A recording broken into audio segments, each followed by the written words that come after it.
Billionaire Alex Thorne suffered from infertility. Desperate for an heir, he kept dozens of women at his estate. He had announced that whoever could bear him a child would receive $1 billion. A year later, 10 of these women gave birth. But every single one of them was ruthlessly disposed of and buried alive, accused of infidelity. A month after that, I went into labor. But when I saw the baby I had just delivered, I burst into tears. At least the women accused of cheating had given birth to human babies. My child wasn't human at all. It was 5 little calico kittens.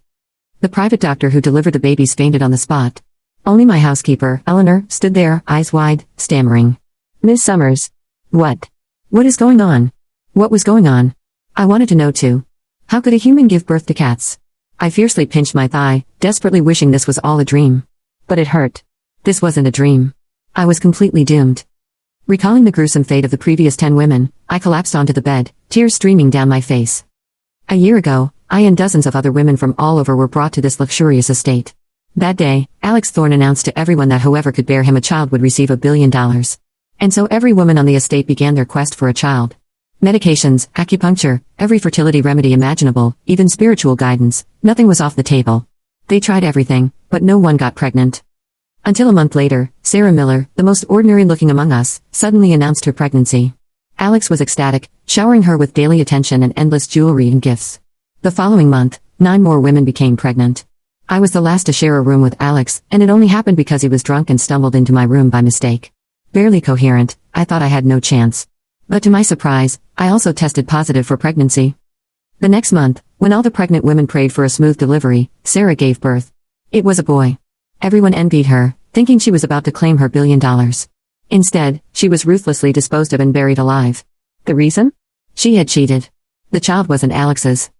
Then one after another, women gave birth, and one after another, they were accused of infidelity, ruthlessly disposed of and buried alive. I hadn't understood how Alex found out before, until I went into labor myself. Alex, accompanied by doctors and bodyguards, personally stood guard outside my room. The baby was to undergo a paternity test immediately after birth. The previous 10 women were all dealt with because their paternity tests failed. I hadn't cheated. So why had I given birth to 5 cats? Right now, Alex, the doctors, and the bodyguards were all waiting just outside my room. What should I do? At least the other women had a paternity test they could fail. If Alex saw 5 fluffy little kittens, wouldn't he kill us immediately? Just as I was pacing anxiously, Alex's icy voice came from outside the door. "Why is it so quiet in there?" He rushed toward the room with his men. Seeing him about to push the door open, I panicked. I frantically grabbed the crawling kittens, shoved them into Eleanor's arms, and whispered urgently, "Quick, hide them in the trash can." Eleanor stared at me in shock, but her hands moved faster than her brain. She placed all 5 kittens into the trash can just as Alex pushed the door open. He glanced at the unconscious doctor on the floor, then at my empty delivery bed. His brows furrowed. "What's going on? Where's the child you gave birth to?" Under his scrutinizing gaze, I knew if I didn't give a reasonable explanation, I'd be buried alive. My heart pounded. In a flash, I scrambled out of bed and bowed deeply to Alex. "Mr. Thorne, I'm so sorry." His face immediately darkened. "Tell me, what exactly are you sorry for?" The bodyguards behind him reached for their daggers. Clutching my stomach, I feigned shame, my voice trembling. "Mr. Thorne, what I gave birth to just now wasn't a child. It was a massive, unbelievably foul-smelling bowel movement. That's what made the delivery doctor faint." The room fell silent. The doctor and bodyguard stared at me in shock. Alex's mouth twitched. He eyed my stomach suspiciously. "Who performed your prenatal checkups?" "Dr. Davis, Mr. Thorne. I never got along with Sarah Miller when I first arrived, and Dr. Davis was Sarah's lover. I suspect he deliberately misdiagnosed me, hoping I'd offend you. It's my fault for believing him. My belly just swelled from eating too much. That pain earlier wasn't labor, it was constipation." Dr. Davis had already been executed, so he couldn't refute me. Alex's face was ashen. "So I've been waiting outside all this time for you to take a dump?" Utterly mortified, I nodded. "I never imagined such a misunderstanding. I'm truly sorry for disturbing you." Alex gave me a long look, then commanded, "Dr. Evans, examine her." Oh God. My life was over. Under Alex's watch, I held out my arm. Dr. Evans examined me. "Mr. Thorne, Miss Summers's condition is unusual. Her heartbeat is strong. She doesn't appear to have just given birth at all. From this perspective, she truly doesn't seem like a woman who has just delivered a child." My eyes lit up. Delivering those tiny kittens felt like passing a bowel movement. Of course I wasn't exhausted. Alex's face darkened further. A vein throbbed in his temple. "What an idiot. From today onwards, move to the storage room in the backyard. You are not allowed out without permission." "Move to the storage room?" I eagerly nodded. Thank you for your generosity, Mr. Thorne. I survived. That night, I grabbed Eleanor and the trash can containing my children and moved into the storage room. Though it was old and dilapidated, looking at the 5 little calico kittens nestled on a makeshift bed felt like heaven. Eleanor, get some thin gruel. They must be hungry. She brought some, but the kittens wouldn't drink it. Seeing them curled up pitifully, Eleanor hesitated. Miss Summers, since they are your babies, why don't you try feeding them yourself? A human feeding milk to cats? But they were my children. I expressed a little milk into a bowl. The kittens, eyes still closed, scrambled toward it and drank it in a flash. As I continued feeding them, I tried to understand. I had only been with a man once, Alex. So why cats? I recalled everything from before and after pregnancy. Nothing strange, except the day before I shared a room with Alex, I found a pure white stray cat in the garden and fed it meat. Could the cat have repaid my kindness by sending me 5 cat babies? Just then, I heard a soft voice. Mommy. Hungry. I froze. I looked down and nearly fainted. The 5 kittens who had just been fighting over milk had transformed into 5 fair-skinned, chubby little babies. Eleanor and I froze. The storage room was still the storage room, mildew in the corners, a bare bulb buzzing like a tired insect, boxes stacked with winter linens and gilded frames Alex had deemed too sentimental. But on our ragged pile of towels and old quilts, 5 pink-cheeked, human babies blinked up at us with sleepy curiosity, their lashes like moth wings, their mouths damp with milk. Only a moment ago they had been kittens, warm, silky, purring against my skin. Mommy hungry, one of them repeated, in a voice as bright and crisp as a glass bell. The world tilted. I grabbed the nearest crate to steady myself. Eleanor's fingers dug crescents into my forearm. We both said nothing for a long time, as if words could make the impossible crumble back into fairy tale. They did not look identical. The smallest boy had a dusting of faint, irregular patches over his shoulder and along his ribs, like watercolor stains, tawny and black beneath the thin human skin. The largest girl had a streak, no, a parting, of darker hair running through her soft fuzz, as if a brush had been dipped in night and drawn across her fontanelle. Another boy's left iris was flecked with copper. The other 2 had tiny, erratic patterns on their fingernails, almost like tortoiseshell seen through rain. Calico. Eleanor went to her knees. She crossed herself, then seemed to remember there was no saint for this and folded her hands in her lap instead. There's a story, she whispered finally, that the Thorne estate belongs to a house that isn't a house. What? Not the building, she said. The house. Capital H. The old staff used to say the gardens were here before the first foundation, that the cats came first and the people came later, that the people made a bargain to stay. I looked down at the babies, my babies, who had been kittens. My heart beat so fast the sound began to peel apart, like a ribbon torn into thin strips. I fed a white cat the night before Alex came to me, I said. It was starving. It looked at me so directly, like a person who had run out of pride. Eleanor pressed her lips together. The bulb buzzed. Somewhere outside, a night sprinkler clicked to life, then died, as if the grounds themselves were holding their breath. In some places, she murmured, they call her 9. In others they call her the cat bride, the lady in the orange grove, the milk eater. The story changes. The bargain never does. What bargain? That the house chooses its master, she said, as if reciting something she had heard as a girl and was pulling out of an old tin of saved things. And when the master forgets why he serves, the house makes a litter of heirs to remind him. The smallest boy yawned, an enormous, satisfied yawn, and his tongue was too pointed, too pink. For a blink, his ear curled, delicate and triangular, then rounded again as if embarrassed. We have to get them out, I said, absurdly practical because if I wasn't, I would become a screen with legs. Milk. Clothes. Records. Birth certificates. Everything. We cannot leave the grounds, Eleanor said. Not yet. There are guards. Cameras. And Mr. Thorne has begun to sleep badly. Eleanor did not have to explain what that meant. When Alex slept badly, someone bled.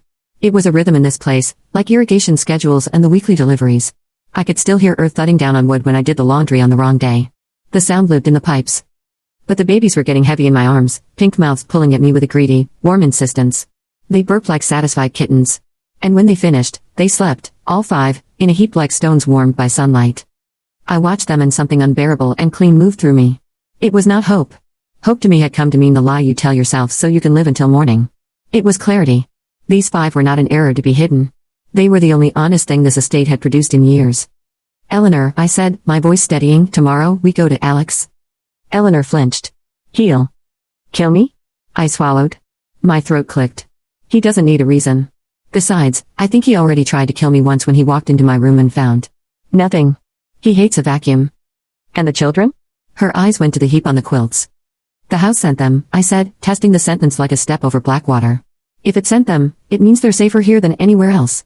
At least until the house finishes whatever it started. It rained just before dawn, the kind of rain that falls in a soft white sheet and makes every leaf look laundered. The ground steamed like tea. I wrapped each baby in a different old shirt of mine, white, blue, gray, black, another white, and tied them to me as best I could with strips ripped from the linens. Eleanor took the last two. We walked across the wet grass to the main house. The guards at the east entry recognized me, smirked, sniffed, and let us pass. I could smell the sweet sour of milk. I made myself not think about it. We went to Alex's office because that was where the power pretended to live. The real power here lived in the crawl spaces and attics, in the hedge maze and under the kitchen island where the cats lay and watched us with moon-round eyes. Alex sat behind a slab of walnut big as a bed. He wore one of his navy suits, the kind that made his wealth look like good taste instead of appetite. He looked, briefly, like a man who could someday be forgiven by someone else. He did not look at me first. He looked at Eleanor, and Eleanor looked at the carpet. Then he looked at my hands. "What did you do?" he said softly. "And what did you think I would do when I found out?" "What you always do," I said. I could hear my heart in my mouth, and I swallowed it down. "Oh?" He smiled the way men smile when they have already purchased the next 5 minutes. "And what is that?"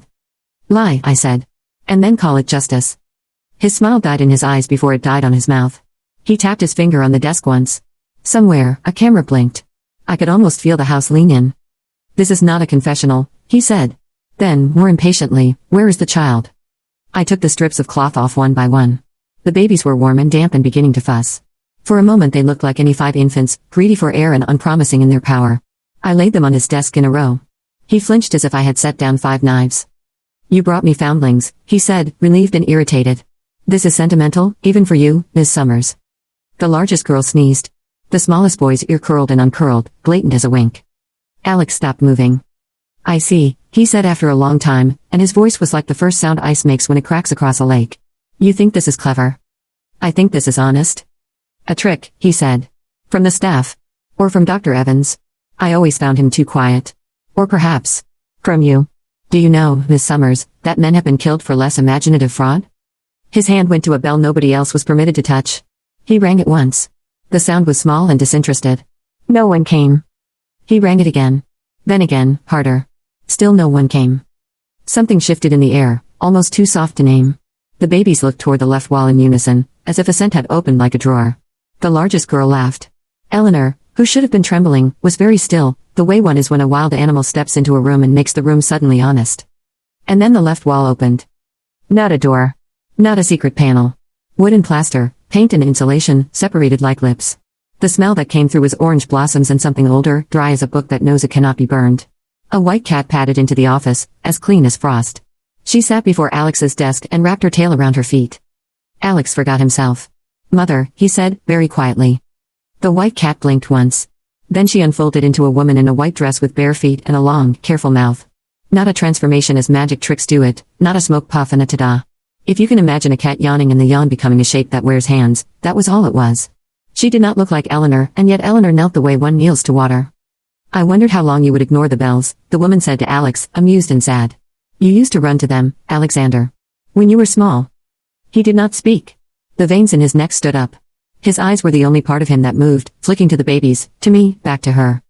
She looked at the 5 on the walnut desk and smiled in the way cats smile, which is to say, her eyes became 2 soft lines and the rest of her remained her own. "You called," she said to the house, "not to the building, not to us," and the house answered. 5 times. "You told me I was infertile," Alex said harshly, the hurt in him so close to the surface it made me look away. "You told me the line would end with me. You told me." "You were," she said simply. "Until you remembered how to ask without taking." He stared at her. Something choked him.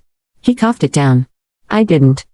"You did not force this one," she said, tilting her head toward me. "You were drunk and lost, and you went to the wrong room.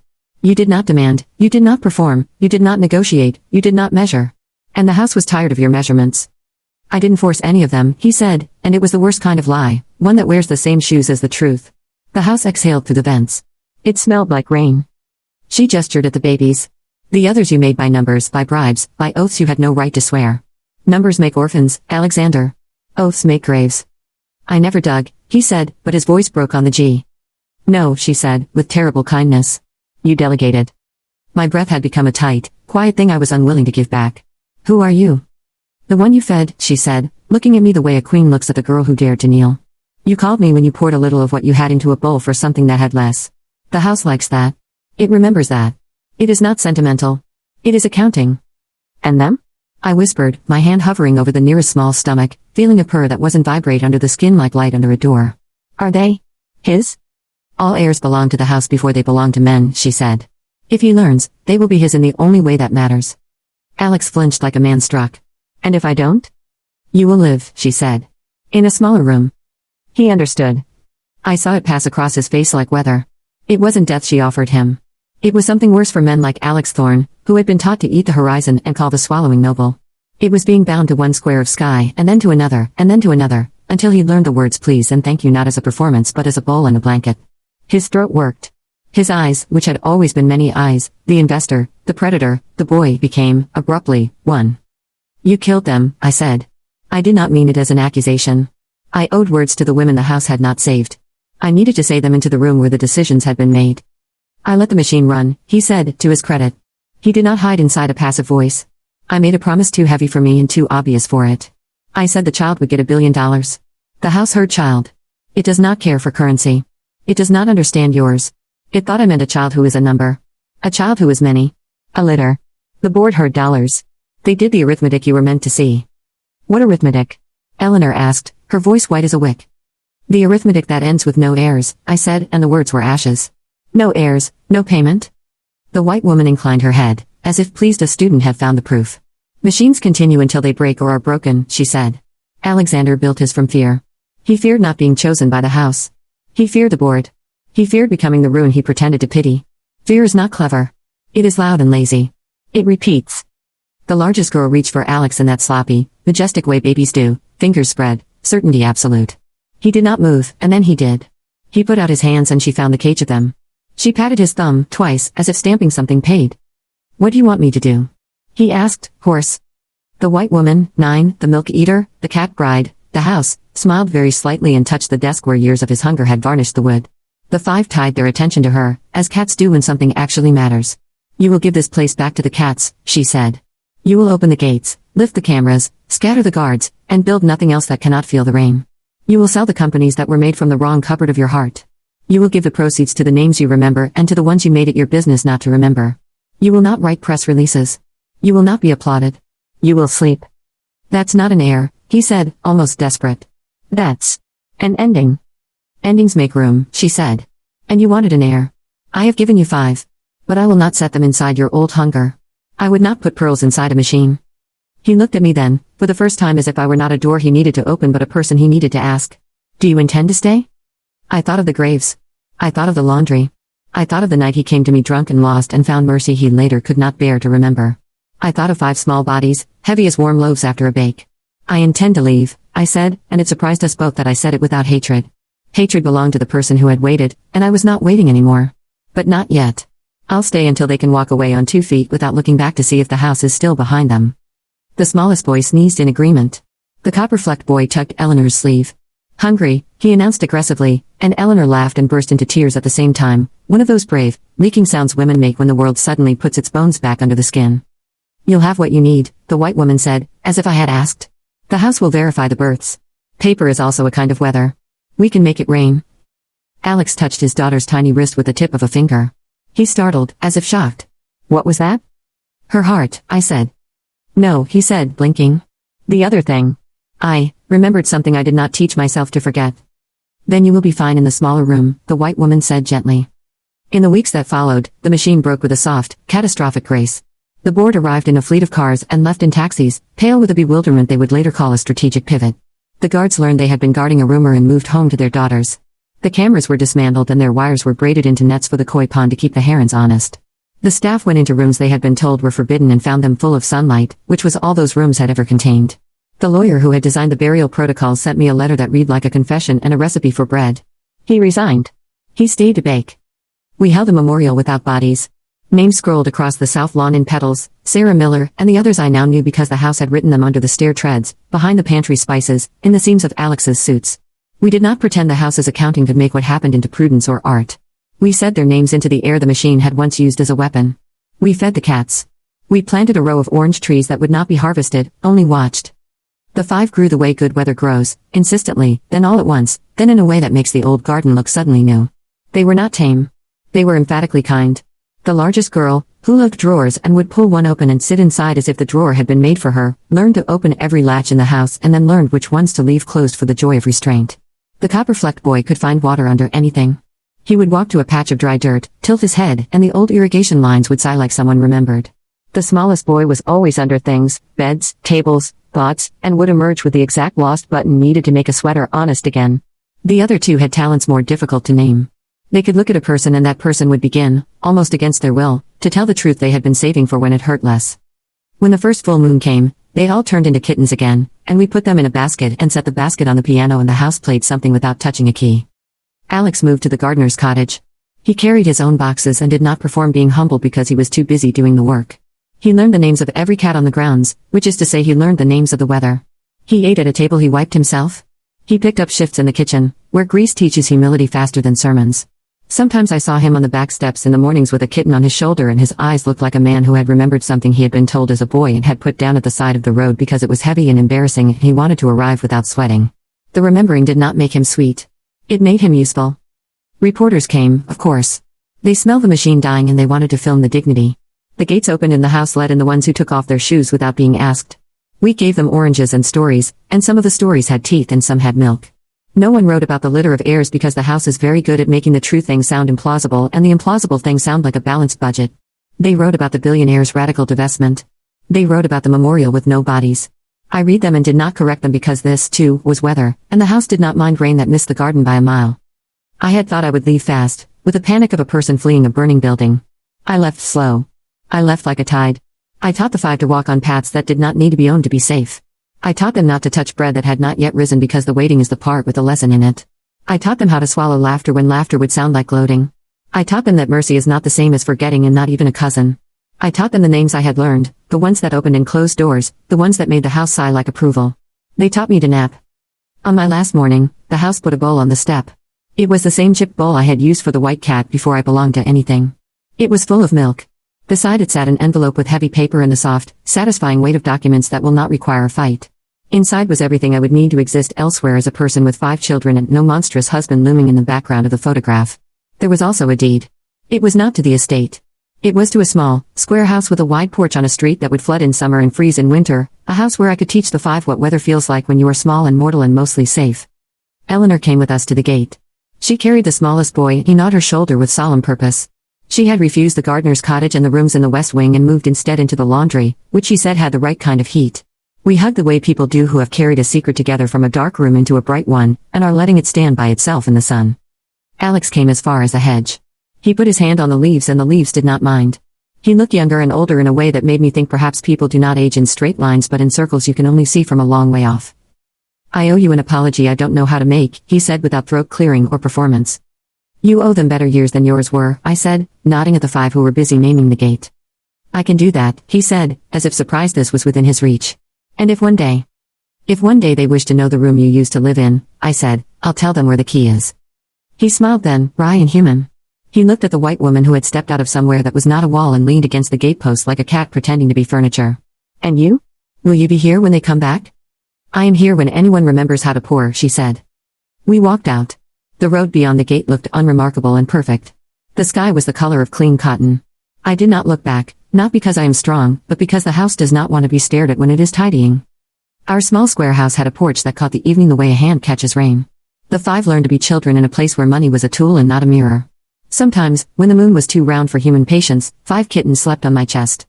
When news of the Thorn divestment punctured the noise of the city and drifted through like a strange, good weather report, I made tea and did not say, I know why the hedge opened, or who taught the fish to respect a net made from cameras. I let the world keep its mathematics. I kept mine. Months later, on a wet day that would have drowned a wedding, a white cat sat on our steps while I was shelling peas. She was clean as frost, her paws careful, her eyes disrespectful and affectionate in the way women who have not been humiliated by their hunger can be. You did not make it a revenge story, she said without moving her mouth and entirely inside my head. I wanted to, I confessed. I practiced speeches in the storage room until they tasted like tin. You chose a different ending, she said. Unexpected, even to me.